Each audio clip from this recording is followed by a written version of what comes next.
Você acha que sou sortudo, né? Na verdade, eu oro.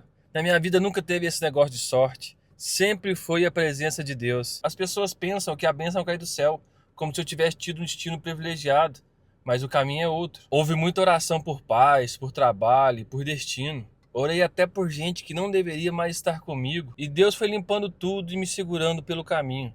A sorte não abriu as portas quando eu pensei em largar tudo. Foi Deus, constante e fiel, mas as pessoas só enxergam o resultado, não vê a noite sem sono, ou os dias que eu precisei confiar sem entender nada. Ficar firme às vezes foi muito mais difícil do que não desistir. O Salmo 121 diz: o meu socorro vem do Senhor, que fez os céus e a terra. Não vem de sorte, coincidência ou vibrações.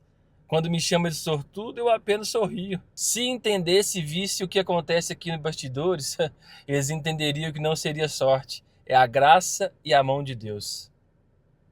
Pensa nisso.